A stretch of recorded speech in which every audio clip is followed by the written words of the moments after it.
Populations of invasive carp are growing in the upper Mississippi River. In March of last year, commercial fishermen netted 51 invasive Asian carp in the river right near Crosse, the largest catch in our area to date. That's according to the Journal Sentinel. News 8 Now's Tyler Job shows us the efforts crews are taking to help keep our water ecosystem healthy.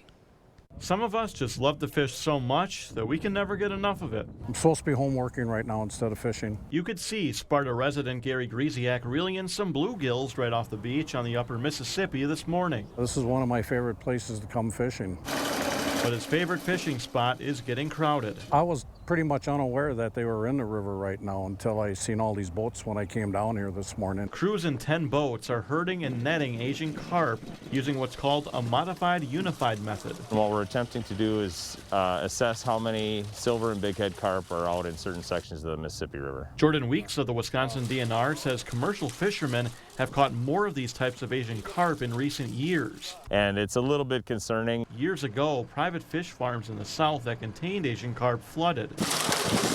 They've been swimming north ever since. Anytime you have invasive species that move into an area, there's potential to push out the native species. If all those animals get pushed out, it changes the whole dynamic of the ecosystem. And fishing becomes more dangerous. If you're driving a boat motor and you come across a large school of these things, they may jump out of the water.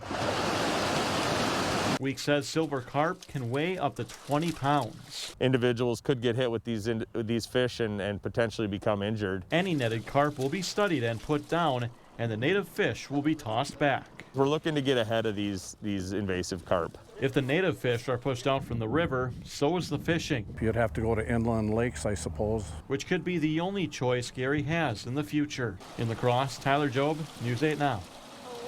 So if you do end up catching either silver or bighead carp, don't throw them back. Weeks says they are safe to eat and you shouldn't return them to the river. Yeah, the studies are being done in a partnership between the Wisconsin and Minnesota DNR, U.S. Geological Survey, and the U.S. Fish and Wildlife Service.